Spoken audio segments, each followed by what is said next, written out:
नमस्कार, आप देख रहे हैं महाराष्ट्र फाइल्स। आपके साथ मैं हूं परवीन शेख। आपको बताएंगे कांग्रेस के ऐलान से क्यों उद्धव के छूटे पसीने, अजीत पवार की पार्टी में किसने लगाई सेंध, मुस्लिम वोटों के लिए क्या है एनसीपी का प्लान, शनिवार वाड़ा में नमाज पढ़ने पर पुलिस का क्या है बड़ा एक्शन। इसके अलावा जानेंगे कौन किसे दे रहा है चुनौती, कौन किसकी बढ़ा रहा है टेंशन। साथ ही आपको इन सभी खबरों से कराएंगे रूबरू। लेकिन तमाम बड़ी खबरों में आगे बढ़ने से पहले एक नजर डालते हैं महाराष्ट्र की टॉप हेडलाइंस पर। पुणे के शनिवार वाड़ा में नमाज पढ़ने पर बवाल जारी, बीजेपी और हिंदू संगठनों के विरोध के बाद तीनों महिलाओं पर केस दर्ज। बीएमसी चुनाव को लेकर कांग्रेस का बड़ा ऐलान, अकेले चुनावी मैदान में उतरेगी पार्टी, उद्धव राज को दिया झटका। महाराष्ट्र के स्थानीय चुनाव को लेकर एआईएमआईएम की समीक्षा बैठक, सभी सीटों पर चुनाव लड़ने का ऐलान। मुस्लिम वोट बैंक को रिझाने में जुटी एनसीपी, अजीत पवार के नेता ने सेट कर दी गोटी, बड़ी विपक्ष की टेंशन। बीएमसी चुनाव से पहले एनसीपी को झटका, पाला बदल सकते हैं 3 पूर्व एमएलए। खबरों में सबसे पहले बात नमाज पर बवाल की। पुणे के शनिवार वाड़ा में 3 मुस्लिम महिलाओं के नमाज पढ़ने पर विवाद खत्म होने का नाम नहीं ले रहा है।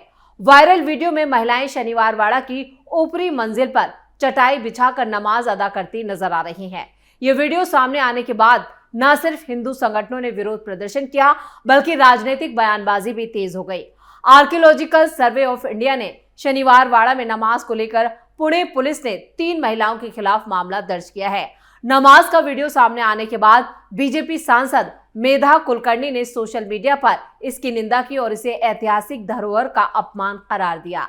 इसके बाद उन्होंने सकल हिंदू समाज और पतित पावन संगठन के कार्यकर्ताओं के साथ मिलकर शनिवार वाड़ा में विरोध प्रदर्शन किया। हिंदू संगठनों ने उस जगह पर भी गोमूत्र और गोबर छिड़क कर शुद्धिकरण किया जहां पर इन महिलाओं ने नमाज पढ़ी। शनिवार वाड़ा हमारा है, पेशवाओं का गौरव कायम रहेगा जैसे नारे भी लगाए गए। इस पूरे विवाद ने महाराष्ट्र की राजनीति को भी गरमा दिया है। अजीत पवार गुट की एनसीपी ने बीजेपी सांसद मेधा कुलकर्णी पर धार्मिक तनाव भड़काने का आरोप लगाया और उनके खिलाफ एफआईआर दर्ज करने की मांग की है। एनसीपी नेता रूपाली थोम्बरे ने कहा कि शनिवार वाड़ा में दशकों पुरानी कब्र मौजूद है, नमाज पढ़ना अपराध नहीं है। बीजेपी इस मुद्दे को चुनावी ध्रुवीकरण के लिए उछाल रही है। वहीं कांग्रेस और आम आदमी पार्टी ने भी इस घटना को सांप्रदायिक सद्भाव बिगाड़ने की कोशिश करार दिया। फडणवीस के मंत्री नीतीश राणे ने कहा कि वो स्वागत करते हैं कि हिंदू विंग के कार्यकर्ताओं का, जिन्होंने नमाज पढ़ने के बाद शनिवार वाड़ा को गोमूत्र से उसका शुद्धिकरण किया, जिसको लेकर एआईएमआईएम के सांसद इम्तियाज जलील ने भी बीजेपी पर निशाना साधा है। उन्होंने कहा कि पुणे में बीजेपी के एक बड़े नेता पर 300 करोड़ रुपए के घोटाले का मामला चल रहा है और इस विवाद से ध्यान भटकाने के लिए नमाज का मुद्दा खड़ा किया गया है। इम्तियाज जलील ने आरोप लगाया कि पुणे की राज्यसभा सांसद मेधा कुलकर्णी ने इस विवाद को जानबूझकर हवा दी है। उन्होंने कहा कि शनिवार वाड़ा में मौजूद दरगाह बहुत पुरानी है और 60 साल से ज्यादा उम्र के लोग भी इसकी ऐतिहासिक मौजूदगी की पुष्टि करते हैं। इम्तियाज जलील ने यह भी कहा कि समाज को उन महिलाओं से सीख लेनी चाहिए जिन्होंने 2 मिनट नमाज अदा की। अगर बुर्का पहनी महिलाओं ने 2 मिनट नमाज पढ़ ली तो इसमें क्या गुनाह है। उन्होंने पुलिस पर आरोप लगाया और कहा कि उसने दबाव में आकर इन महिलाओं के खिलाफ मामला दर्ज किया है, जो दुर्भाग्यपूर्ण है। वहीं इस पूरे मामले को लेकर कांग्रेस यानी पूरा विपक्ष और सत्ता पर आसीन महायुति आमने सामने है। अब देखना ये होगा कि इस पूरे मामले को लेकर जो मुस्लिम नेता जो है, चाहे वो एआईएम के नेता हो या फिर कांग्रेस पार्टी के हो, एनसीपी के नेता हो, जो मुस्लिम राजनीति करते हैं, वो भी कटघरे और उन पर भी सवाल खड़े किए जा रहे हैं कि आखिर वो क्यों इस मामले को ज्यादा तूल दे रहे हैं। खबरों में अब बात कांग्रेस की। स्थानीय निकाय चुनावों को लेकर कांग्रेस नेता भाई जगताप ने बड़ा बयान दिया है। कांग्रेस नेता और मुंबई कांग्रेस के पूर्व अध्यक्ष जगताप ने कहा कि कांग्रेस आगामी बीएमसी चुनावों में अकेले चुनाव लड़ेगी। उन्होंने साफ किया कि कांग्रेस ना तो राज ठाकरे के साथ गठबंधन करेगी और ना ही उद्धव ठाकरे की पार्टी के साथ गठबंधन में चुनाव लड़ेगी।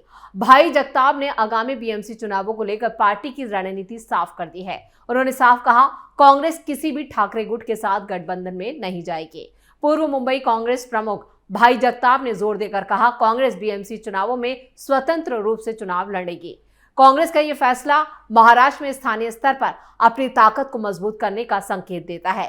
शिवसेना यूबीटी लीडर आनंद दुबे ने भाई जगताप के बयान के बाद पलटवार किया। उन्होंने कहा, गठबंधन पर फैसला राहुल गांधी, मल्लिकार्जुन खड़गे और उद्धव ठाकरे लेंगे। दुबे ने यह भी कहा, हमें चुनौती ना दें, हम शिवसेना हैं और पिछले चुनाव में हमने अकेले चुनाव लड़ा था और बीजेपी को हराया था। यानी उस वक्त बीएमसी में शिवसेना का ही मेयर बैठा था। अब इसको लेकर एक बार फिर ये कहें कि बीएमसी चुनाव से पहले ही महाविकास आघाड़ी पूरी तरह से टूट चुका है। कांग्रेस ने अलग राह पकड़ ली है और कांग्रेस नेताओं का साफ कहना है कि वो ना ही राज ठाकरे के साथ जाएंगे ना उद्धव ठाकरे के साथ। अब देखना ये होगा कि शरद पवार, जो महाविकास आघाड़ी में शामिल एक और दल है एनसीपी, यानी कि शरद पवार, इस पूरे ऐलान को लेकर क्या कहते हैं। खबरों में आगे का रुख करते हैं। छत्रपति संभाजीनगर में आगामी चुनावों को देखते हुए ऑल इंडिया मजलिसे इत्तेहादुल मुस्लिमीन यानी AIMIM की समीक्षा बैठक की गई। यह बैठक पार्टी के राज्य अध्यक्ष इम्तियाज जलील के नेतृत्व में तापड़िया नाट्यगृह ऑडिटोरियम में की गई।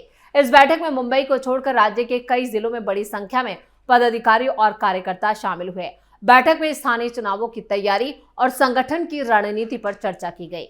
इम्तियाज जलील ने जानकारी दी कि पार्टी राज्य में पंचायत समिति, ग्राम पंचायत, जिला परिषद और दूसरे स्थानीय निकाय चुनाव लड़ेगी। साथ ही ये भी चर्चा की गई कि स्थानीय स्तर पर गठबंधन की जरूर यहां या पार्टी अकेले चुनाव लड़ेगी, इस पर भी फैसला लेगी। उन्होंने कहा कि मुंबई स्थानीय चुनाव को लेकर जल्द ही वहां के अध्यक्ष बैठक बुलाएंगे और पदाधिकारियों के साथ आगे की रणनीति तय की जाएगी। इम्तियाज जलील ने यह भी कहा कि राज्य के कई जिलों से पदाधिकारियों ने अपनी रिपोर्ट सौंपी है, जिसके आधार पर पार्टी की एग्जीक्यूटिव बॉडी ये तय करेगी कि किस क्षेत्र में कितने उम्मीदवार मैदान में उतारे जाएंगे। यानी इस बार महाराष्ट्र के स्थानीय निकाय चुनावों में AIMIM सभी सीटों पर चुनाव लड़ने की तैयारी कर रही है। खबरों में आगे का रुख करते हैं। स्थानीय निकाय चुनावों से पहले अजीत पवार की एनसीपी ने एक रणनीति तैयार की है। बीजेपी के साथ गठबंधन में रहते हुए भी एनसीपी अब मुस्लिम वोटरों को साधने में जुटी है। पार्टी का लक्ष्य है कि महायुति को हिंदुत्ववादी छवि के बावजूद अल्पसंख्यक वर्ग से भी समर्थन मिले। इसके लिए राज्य के कृषि मंत्री और एनसीपी के सीनियर नेता दत्तात्रेय भरणे ने हाल ही में पार्टी पदाधिकारियों के साथ एक बैठक की। इस बैठक में उन्होंने कार्यकर्ताओं को साफ निर्देश दिया कि मुस्लिम समाज के बीच पार्टी की विचारधारा को पहुंचाया जाए और बताया जाए कि एनसीपी फूले, शाहू, अंबेडकर के विचारों पर चलने वाला दल है। भरणे ने बैठक में यह भी कहा कि मुस्लिम समाज को समझाएं कि अगर कोई उनके खिलाफ बोलता है तो अजीत पवार ही ऐसे नेता हैं जो उनके हक में आवाज उठाते हैं। एनसीपी हमेशा सामाजिक न्याय और समानता की विचारधारा पर चली, ये संदेश जनता तक पहुंचाएं। ये रणनीति ऐसे वक्त पर अपनाई जा रही है जब एनसीपी विधायक संग्राम जगताप अपने मुस्लिम विरोधी बयानों के कारण विवादों में हैं। बताया ये जा रहा है कि पार्टी ने उन्हें सिर्फ समझाने तक सीमित कार्रवाई की। वहीं दूसरी तरफ सोलापुर में एनसीपी के 3 पूर्व विधायक भाजपा में शामिल होने की तैयारी में, जिससे पार्टी में हलचल मची है। इस सब के बीच अजीत पवार गुट ने डैमेज कंट्रोल की कोशिश तेज कर दी है। कृषि मंत्री भरणे की मौजूदगी में सोलापुर शहर और ग्रामीण क्षेत्रों के पदाधिकारियों की बैठक की गई, जिसमें स्थानीय निकाय चुनाव की तैयारियों और विधायकों के पलायन को रोकने पर चर्चा की गई।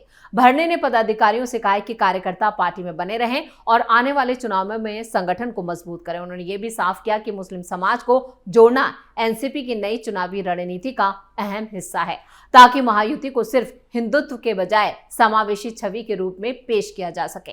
राजनीति के जानकारों का मानना है कि यह पहल एनसीपी की उस डबल रणनीति का हिस्सा है, जिसके तहत एक तरफ हिंदुत्ववादी सहयोगियों के साथ तालमेल रखा जा रहा है तो दूसरी तरफ अल्पसंख्यक वोटरों को भी आकर्षित करने की कोशिश हो रही है, जिससे चुनावी गणित में संतुलन बनाया जा सके। और आपको बता दें कि एनसीपी यानी कि अजीत पवार गुट जिस तरह की रणनीति अपना रहा है, इस रणनीति से सबसे ज्यादा जो नुकसान होने वाला है वो शरद पवार की एनसीपी, उद्धव ठाकरे, कांग्रेस यानी विपक्ष की उन तमाम पार्टियों को डैमेज करने के लिए यह रणनीति अपनाई जा रही है, क्योंकि महाराष्ट्र में महाविकास आघाड़ी अब तक सिर्फ मुसलमानों की ही राजनीति करता है और उद्धव ठाकरे पर खुद यह आरोप लगते रहे कि उन्होंने हिंदुत्व की विचारधारा का त्याग कर दिया है और अब वो खुद मौलानाओं के वोटरों के लिए कुछ भी कर सकते हैं। ऐसे में उद्धव ठाकरे गुट की भी टेंशन अजीत पवार ने बढ़ा दी है।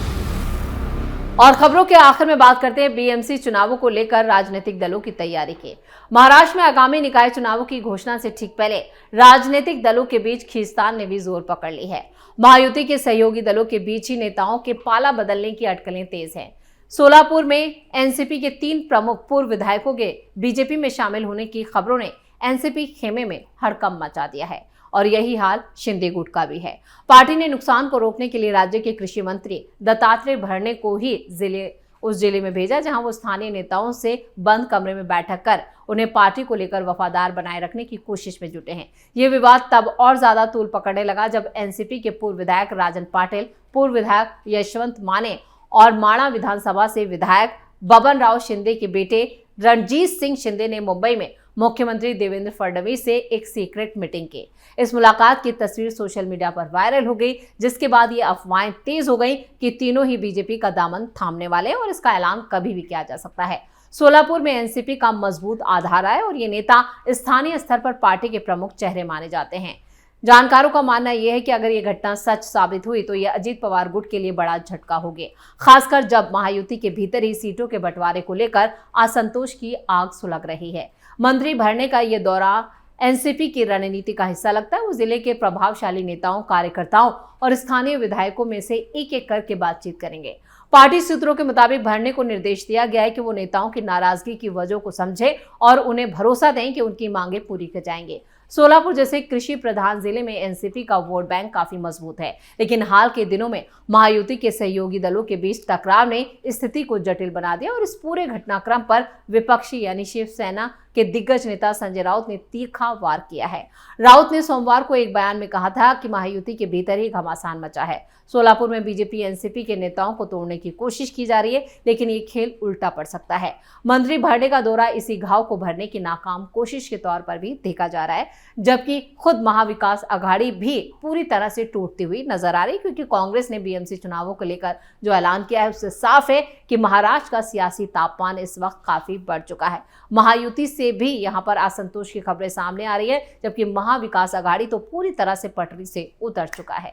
इसी के साथ महाराष्ट्र फाइल्स में खबरों का सिलसिला यही खत्म करते हैं। बाकी खबरों के लिए आप जुड़े रहिए कैपिटल टीवी के साथ। वीडियो को लाइक करें, शेयर करें और कैपिटल टीवी को सब्सक्राइब जरूर करें। धन्यवाद।